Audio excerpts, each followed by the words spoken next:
So, Bubbles, the waffle. Now, I'm sure, like I say, some of you love the waffle, some of you not so much. This is why I'm playing around with it being separate. So I'm sitting here with my coffee and I thought, you know what? The waffle, I think, is a good thing for me to kind of just chat with you and, you know, like we're having a coffee and we're just kind of just talking. But in reference to the part one that I've just done in regards to the narcissism, I think that we can safely say, now that we've seen a lot of the things that we've seen, I think I was always, in the beginning, perhaps before I knew what I knew, potentially thinking that Meghan was solely to blame. Now, don't get me wrong. I am not saying that she's not to blame in a lot of things, and she's certainly to blame for her own actions in the things that she's said and done, when it comes to the Oprah interview, the podcasts, the Cut interview, the way I believe a narcissistic personality type behaves in a relationship, all of that, all Meghan. But I think we can say safely here that Harry is definitely to blame for a lot of other things as well. You know, what we're seeing in these books that are coming out is that he's a very petulant, immature man-child. And he just doesn't know how, and I think that he just genuinely doesn't know how to have an adult relationship. I actually not even sure if I think that he's very hot-headed, he's very reactionary, he doesn't think before he speaks. I think if he did, we wouldn't probably be in the situation we're in with regards to their relationship. He's certainly capable of having mature conversations, because we've seen that when he's on form, when he's perhaps in a good place,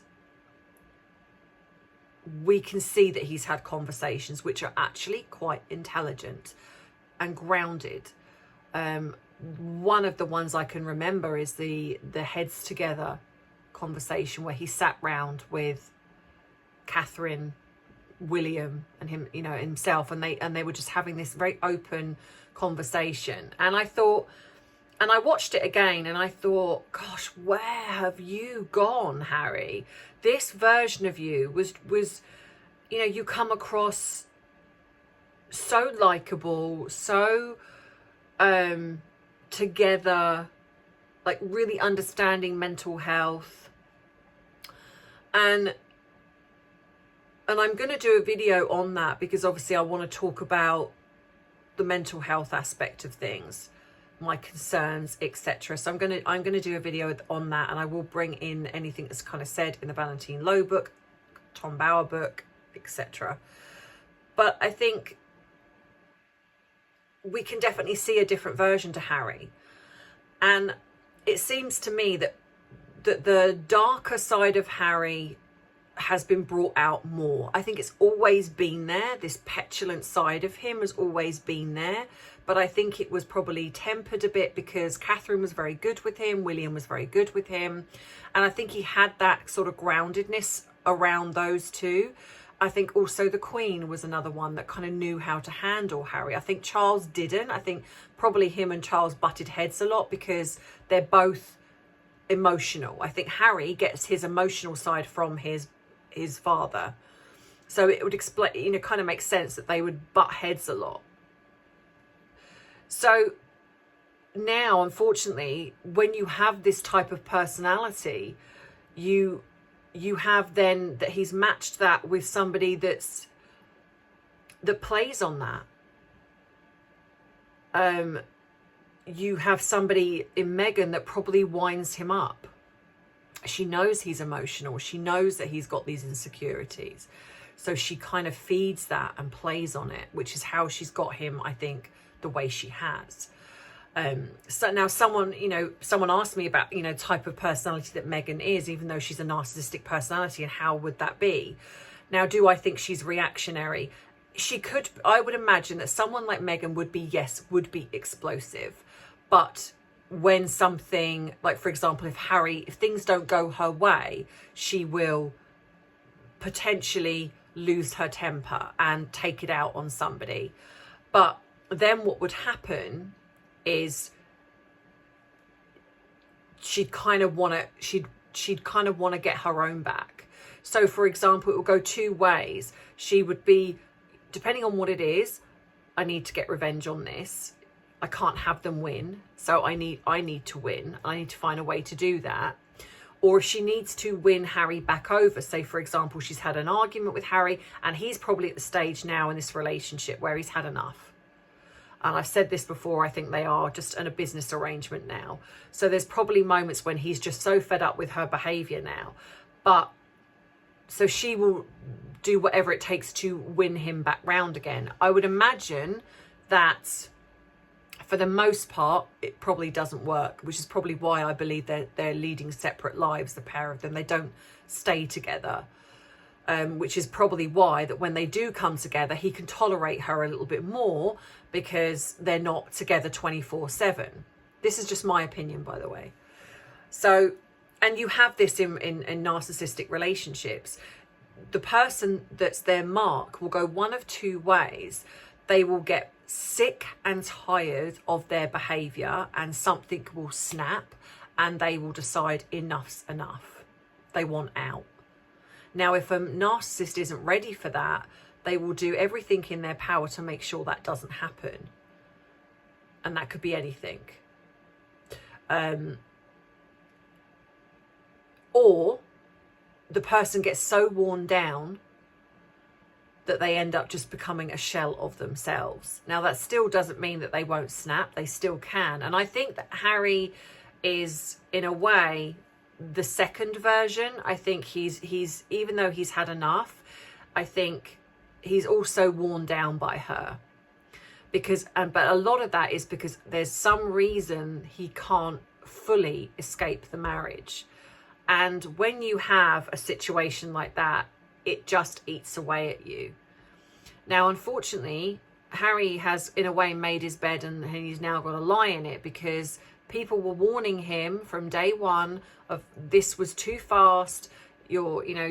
She's not a nice person. He didn't do his research very well when it came to her. I guess he listened to the wrong people. And unfortunately, he also listened with his penis. Let's be fair. Because that's how she won him over. I do believe that it was mainly down to sex. And unfortunately, this is a huge part of the love bombing, especially in female narcissists. They are usually very, very sexual, and they and I dare say it, they are usually very attractive to the opposite sex. So this would be how that. He probably thought all his Christmases had come at once when she's swinging from the chandeliers. So, and now I would imagine that probably doesn't happen so much anymore. And she would only use that as a reeling in tool.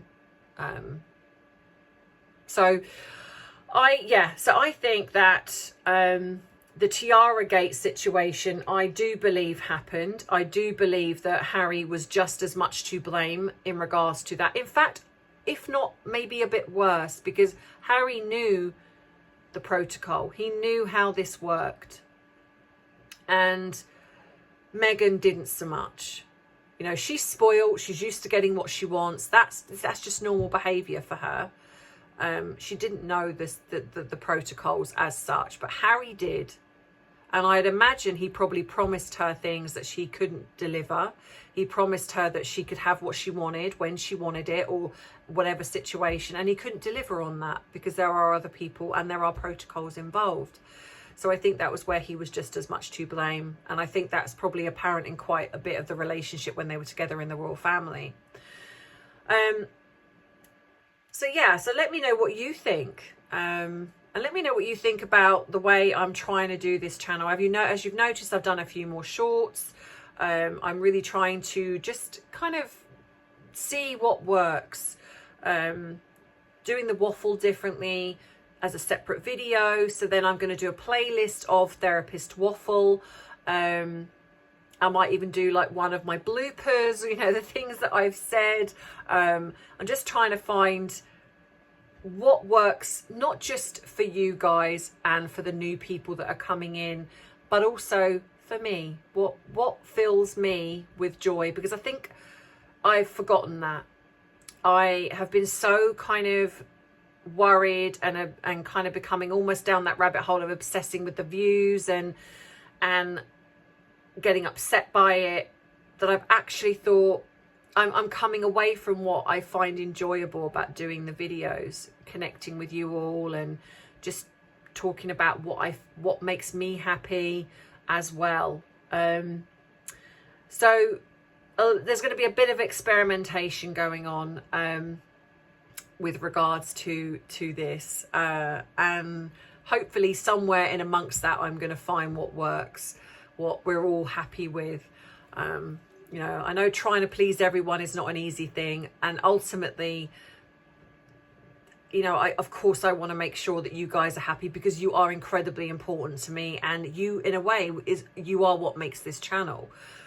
Because the channel, you know, otherwise I would just sit in it, you know, just me, myself and I, and having nobody here.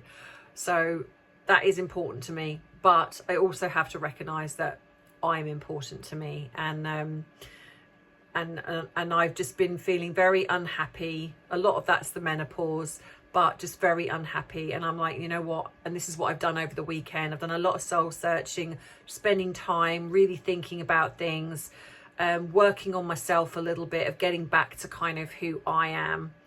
And yeah, so it's a work in progress, this life stuff, isn't it? And just because I'm a therapist, it doesn't mean that I'm not human. And I have moments when I just have self-doubt. I have moments when I just don't feel on par. And I think, like I say, the menopause is sort of affecting things a little bit.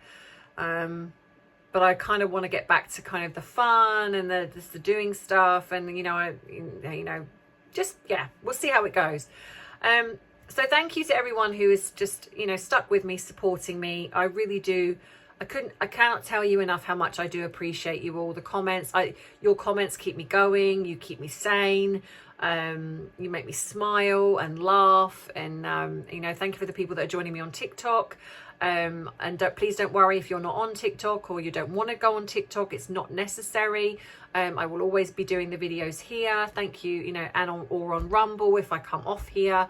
And just people that have joined up as a member, I appreciate you all. So if you don't forget, you've still got the chance to buy some of my merchandise. I will be going in and changing the layout and changing the design. So go in and grab yourself your bubble mug or whatever it is while you get the chance to. And yeah, so I think that's kind of it from me. So if you like this video, please give it a thumbs up.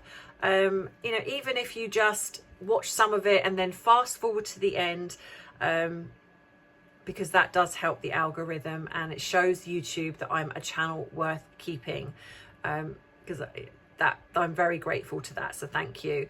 If you'd like to treat me to a cuppa, that is wonderful, but not necessary.